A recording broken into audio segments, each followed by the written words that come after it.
میری عمر 17 سال تھی۔ میں اپنے صحن میں اپنی ہم جولیوں کے ساتھ اسٹاپو کھیل رہی تھی کہ جب ابا گھر میں داخل ہوئے تو بے حد پریشان تھے۔ اماں انہیں پانی دینے لگیں۔ میں اپنے ماں باپ کی اکلوتی بیٹی تھی، اس لیے لاڈ پیار سے پلی تھی۔ میں بھی صحن میں کھیل ہی رہی تھی جب ابا نے مجھ سے کہا کہ ہاجرہ اپنی سہیلیوں کو بولو کہ اپنے اپنے گھر جائیں۔ میں نے کہا ابا ابھی تو میں کھیل رہی ہوں، لیکن میرے والد بہت بدحواس سے تھے۔ سردی میں بھی اپنے چہرے سے پسینہ پونچھ رہے تھے۔ میں نے اپنی سہیلیوں کو واپس جانے کا کہہ دیا اور ابا کے پاس آ کر ان کے گلے میں باہیں ڈال کر لاڈ سے کہنے لگی، ابا آپ کو کیا ہوا ہے؟ کیوں پریشان ہیں؟ انہوں نے میری طرف بہت محبت سے دیکھا تھا، لیکن نہ جانے کیوں ان کی آنکھوں میں نمی سی تھی۔ میرا ہاتھ چوم کر کہنے لگے، جا دھیرانی، کمرے میں جا، مجھے تیری اماں سے کچھ خاص بات کرنی ہے۔ میں لاپرواہی سے اپنے کمرے میں آ گئی۔ ابھی مجھے کمرے میں آئے ہوئے کچھ ہی دیر ہوئی تھی، مجھے اماں کے رونے کی آوازیں آنے لگیں۔ میں تو ڈر گئی تھی کہ آخر اماں کیوں رونے لگی تھیں؟ ایسا بھی ابا نے انہیں کیا کہہ دیا ہے؟ میں جلدی سے کمرے سے باہر آ گئی۔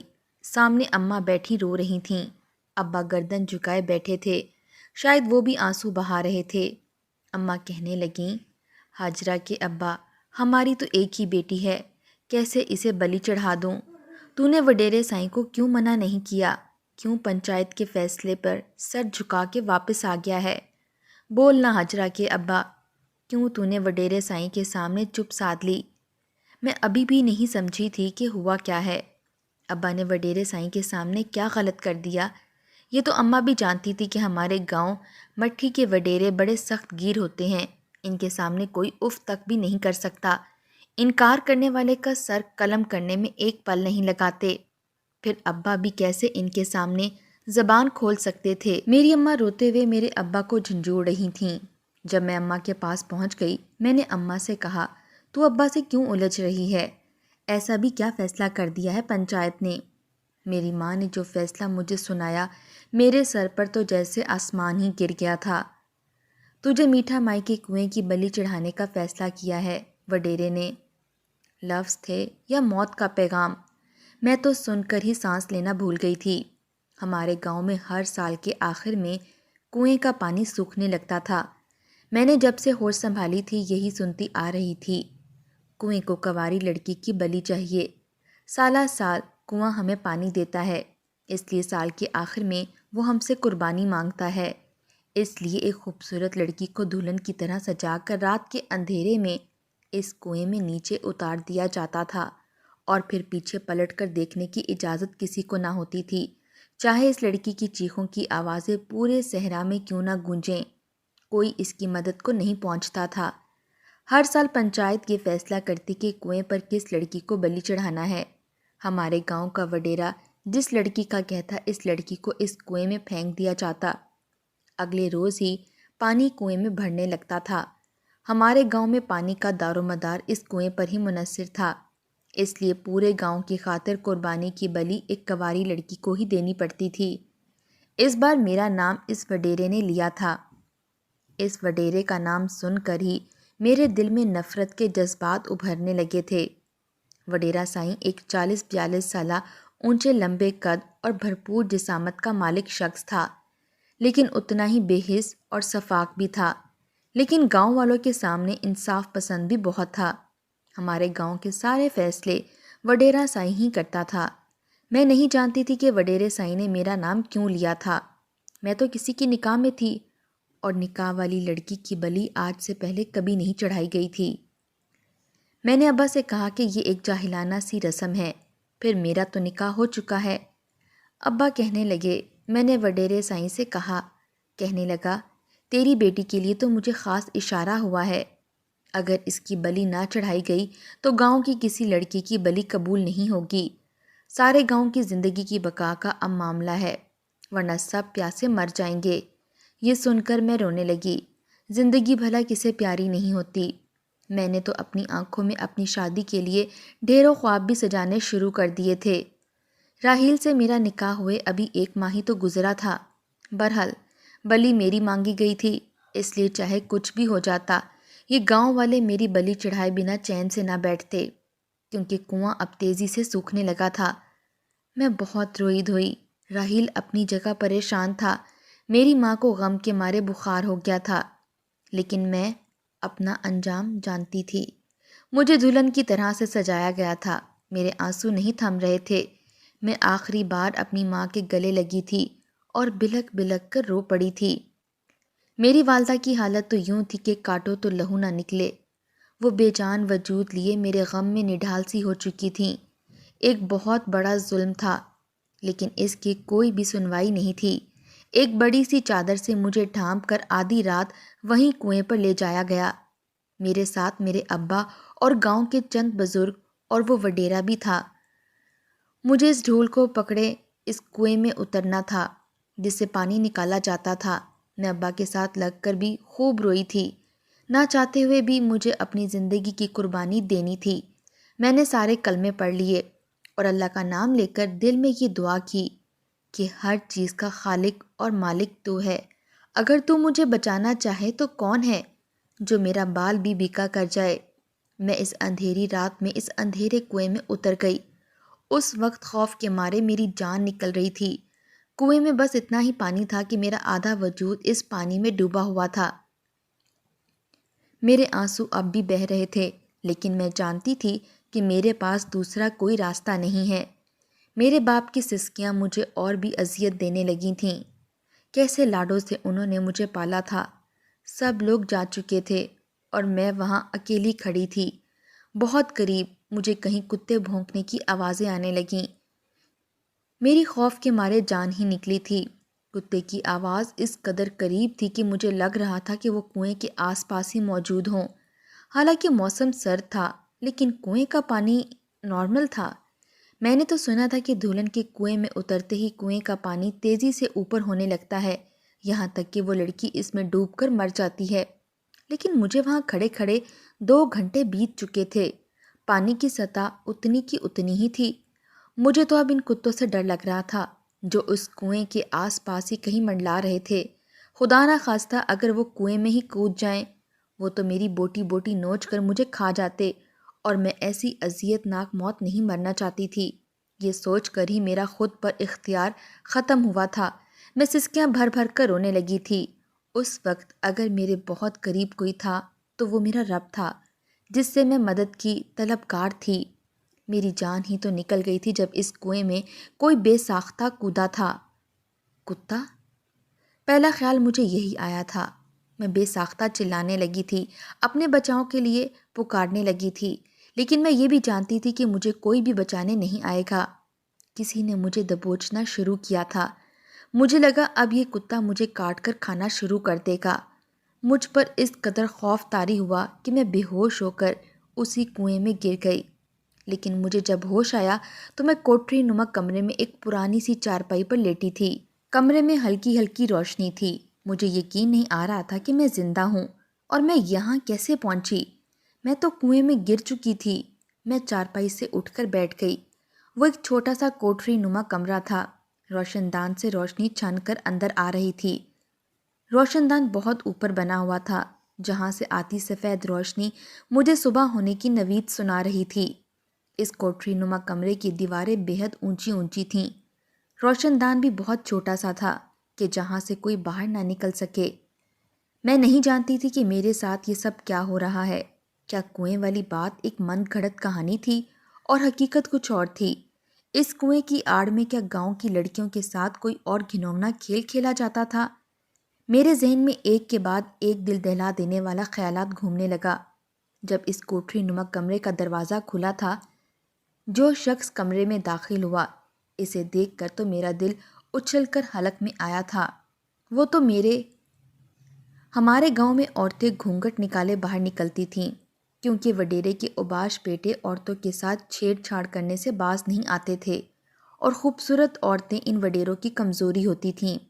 اس لیے ہم لڑکیوں کو کم عمری میں ہی باہر جانے پر پابندی لگا دی جاتی تھی، اور اگر کبھی باہر جانا بھی ہوتا تو گھونگھٹ نکالنے کی خاص تاکید کی جاتی تھی۔ ہمارے مٹھی گاؤں میں ہندو مسلم دونوں قومیں آباد تھیں۔ ہم میں اتفاق بھی بہت تھا، اس لیے میری سہیلی مالا، جو کہ ایک ہندو لڑکی تھی، اس کی شادی پر میں اماں کے ساتھ ہی گئی تھی۔ اس کی مہندی کی رسم پر ہم سب سہیلیاں مل کر گھونگھٹ نکالے ہوئے تھیں۔ ویسے تو صحن میں مرد موجود نہ تھے، لیکن شادی کے کھانے کے انتظامات کے لیے ہمارے سب گاؤں والے مرد مل کر کام کرتے تھے۔ پہلی بار میرا ٹکراؤ وہیں پر راحیل سے ہوا تھا۔ وہ کھانا عورتوں کی جانب دے رہا تھا اور میں اس کے ہاتھ سے چاول کے تسلے پکڑے آگے عورتوں میں بڑھا رہی تھی۔ چونکہ لڑکیوں میں سب سے کم عمر وہاں پر میں ہی تھی، اس لیے مجھے ہی کہا گیا تھا، کھانا پکڑ کر پکڑاتی جاؤ۔ کام کی عجلت کی وجہ سے مجھے اپنا گھونگھٹ کا خیال نہیں رہا تھا۔ نہ جانے کب وہ راحیل کے سامنے سرک کر اتر گیا تھا۔ وہ مجھے دیکھ کر دم خود سا رہ گیا تھا۔ میری گوری رنگت اور خوبصورت نقوش دیکھ کر وہ شاید کچھ پل کے لیے اپنے ہوش کھو بیٹھا تھا۔ اس کی نظروں سے مجھے اپنی بے پردگی کا احساس ہوا تھا۔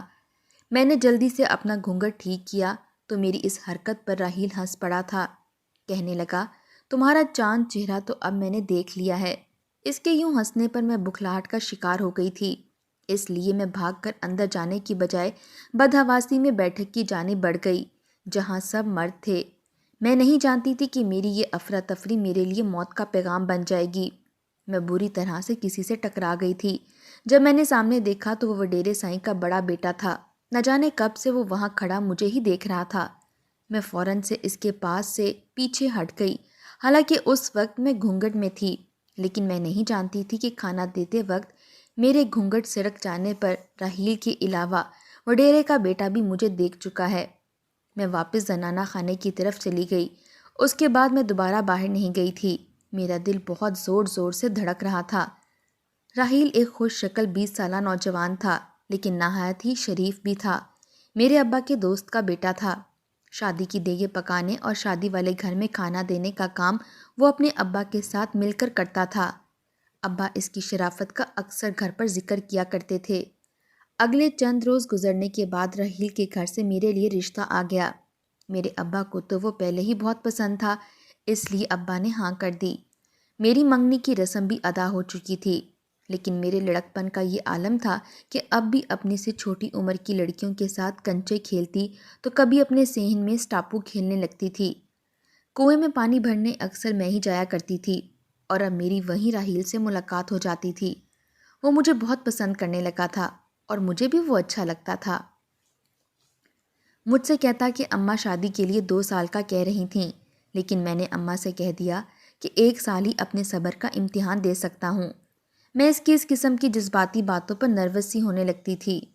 ایک دن ہم دونوں کنویں کے پاس بیٹھے باتوں میں مصروف تھے جب وہاں وڈیرے کی گاڑی دھول اڑاتی ہوئی ہمارے پاس سے گزری تھی۔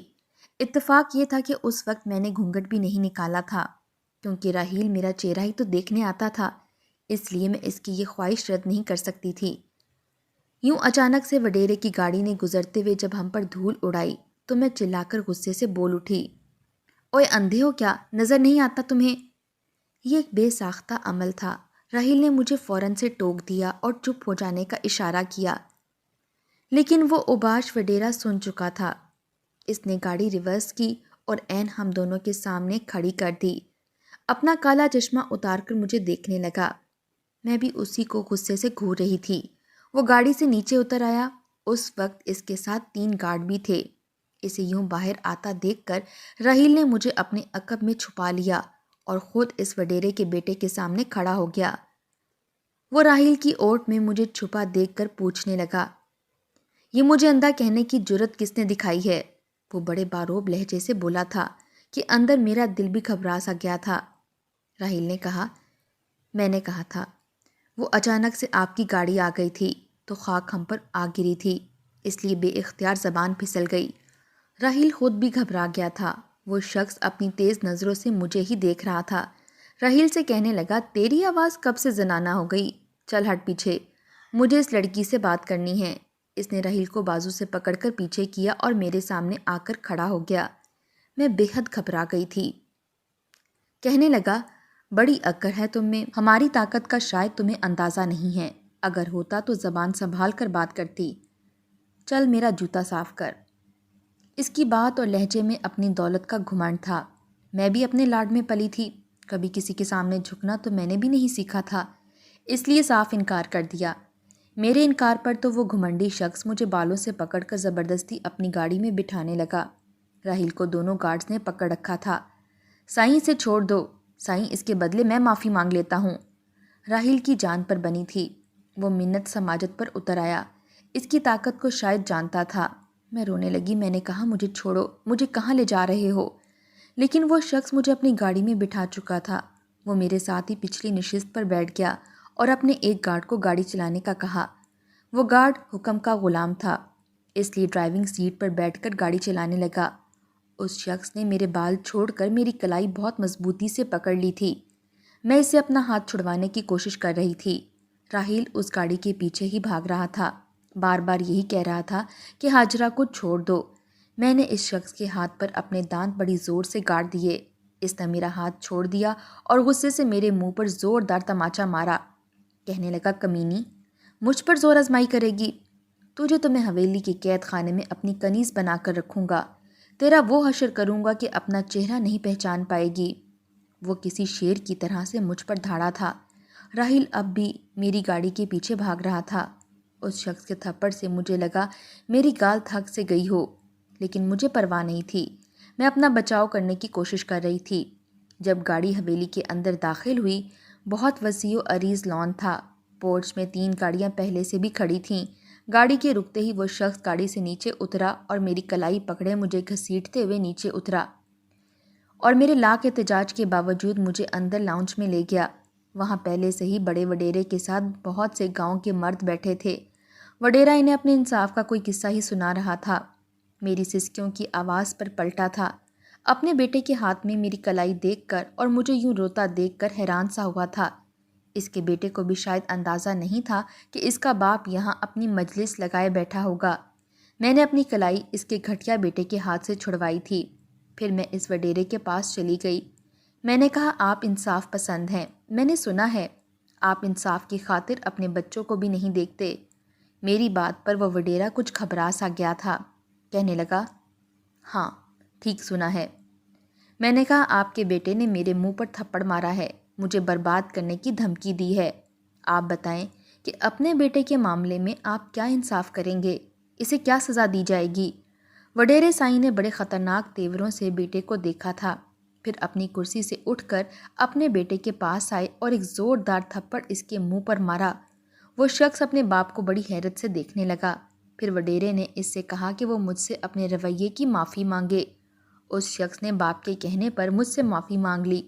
پھر اس وڈیرے نے گارڈ کو کہا کہ اس بچی کو اس کے گھر چھوڑاؤ۔ میں نے کہا، میں خود چلی جاؤں گی۔ میں ان کی حویلی سے جیسے ہی باہر نکلی، راہیل وہیں کھڑا تھا۔ مجھے دیکھ کر اس کی جان میں جان آئی تھی۔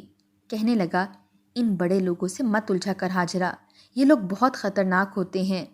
میں نے اسے ساری بات بتا دی، لیکن وہ پھر بھی مطمئن نہیں تھا۔ اس نے چند دنوں میں ہی مجھ سے نکاح کر لیا تھا۔ چند ماہ بعد ہی ہماری رخصتی تھی، لیکن اس سے پہلے ہی میرے خلاف یہ چال بڑے وڈیرے نے چلی تھی۔ اپنے گھمنڈی بیٹے کی ضد پوری کرنے کے لیے وہ یہی کرتا تھا۔ جو لڑکی اس کے بیٹے کو پسند آتی، اسے کنویں کے ذریعے اس لڑکی کو گاؤں والوں کے سامنے کنویں میں پھینکوا دیتا۔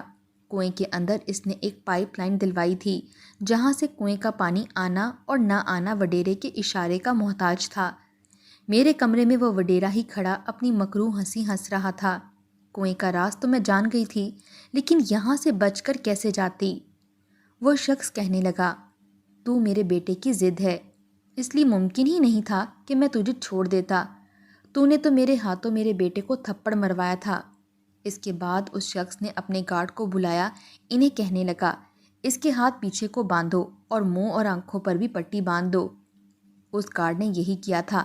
پھر میرا بازو پکڑ کر مجھے اس کوٹری نما کمرے سے نکال کر گاڑی میں بٹھا دیا گیا۔ کچھ ہی دیر بعد گاڑی رک گئی اور مجھے پھر سے کسی نے بازو سے پکڑ کر گاڑی سے نیچے اتارا۔ مجھے اپنا بھیانک انجام صاف نظر آ رہا تھا۔ وہ شخص تو مجھے چھوڑے گا نہیں، پھر مجھے کسی جگہ لے جا کر زمین پر دھکیلا گیا تھا۔ میں بے بسی سے رسیوں سے بندھی وہاں گری پڑی تھی، جب کچھ دیر بعد ہی مجھے کمرے کے بند ہونے کی آواز آئی تھی۔ پھر قدموں کی چاپ سنائی دی تھی۔ میری آنکھوں سے پٹی کھولی گئی تھی۔ سامنے مجھے اسی شخص کا چہرہ نظر آیا جس سے مجھے سخت نفرت تھی۔ وہ خباثت سے مسکرا رہا تھا۔ مجھے بے بسی سے اپنے سامنے بندھے دیکھ کر ہنسنے لگا اور پھر بولا، بڑا اکڑ رہی تھی۔ اس دن میرے سامنے تو کیا سمجھی تھی؟ ہم اپنے مجرم کو یوں ہی چھوڑ دیتے ہیں؟ نہیں، تم اب گاؤں والوں کی نظر میں مر چکی ہو۔ کل سے انہیں پانی دوبارہ سے کنویں میں ملنے لگا اور انہیں لگا کہ ان کی بلی قبول ہو گئی۔ اب یہاں اس قید خانے میں میرے عتاب کا نشانہ بنا کرو گی جب تک میں چاہوں گا۔ اس کے بعد تمہیں بھی جان سے مار کر اپنے گھر کے پیچھے بنے قبرستان میں دفنا دوں گا۔ اس شخص نے یہ کہا اور میری رسیاں کھولنے لگا۔ میرے پاس رائے فرار کوئی نہ تھی، لیکن میں اپنا آپ اس شخص کے حوالے ہرگز نہیں کر سکتی تھی۔ جیسے ہی میرے ہاتھ آزاد ہوئے، میں نے پوری قوت سے اس شخص کو خود سے پیچھے کیا تھا۔ اس کمرے کے ایک کونے میں لکڑی کا پرانا سامان کاڑ کباڑ پڑا تھا۔ میرے یوں اچانک سے دھکیلنے پر وہ پیچھے گرا تھا۔ میں جلدی سے اٹھی اور میں نے وہ لکڑی کا ڈنڈا اٹھایا اور اس شخص کے اٹھنے سے پہلے ہی اس کے سر پر وار کرنے شروع کر دیے۔ وہ شخص خون و خون ہو چکا تھا، زمین پر تڑپ رہا تھا۔ میں اسے وہیں چھوڑ کر وہاں سے باہر نکل گئی۔ وہ کوئی پرانی سی خالی حویلی تھی۔ اس وقت رات ہو چکی تھی۔ وہ شخص شاید یہاں اکیلا ہی آیا تھا۔ میں اس حویلی سے بھاگتے ہوئے باہر آ گئی اور بھاگنا شروع کر دیا۔ وہ جگہ گاؤں سے دور لیکن مین روڈ سے قریب تھی۔ کچھ دیر بھاگنے کے بعد مجھے روڈ نظر آ گیا۔ وہاں سے گزرنے والی بس کو میں نے رکنے کا اشارہ کیا۔ وہ بس رک گئی۔ میں بس میں بیٹھ کر شہر پہنچ گئی اور سیدھا پولیس اسٹیشن پہنچی تھی۔ وہاں جا کر ساری بات پولیس والوں کو بتا دی۔ وہ انسپکٹر مجھے اپنے ساتھ لیے اس حویلی پہنچا تو وہ شخص مر چکا تھا، لیکن مجھے اس بات پر رہائی مل گئی کہ میں نے یہ سب اپنے بچاؤ کے لیے کیا تھا۔ بڑا وڈیرا بھی پکڑا جا چکا تھا۔ گاؤں والوں کے سامنے بھی کنویں کی حقیقت سامنے آ چکی تھی۔ میرے والدین بھی بہت خوش تھے۔ میری شادی بہت جلد رحیل سے ہو گئی۔ اگر میں ہمت نہ دکھاتی تو اب تک اس شخص کے ظلم کا نشانہ بن چکی ہوتی۔ اس لیے انسان کو آخری سانس تک اپنے بچاؤ کے لیے جد و جہد کرنی چاہیے، ہار نہیں ماننی چاہیے۔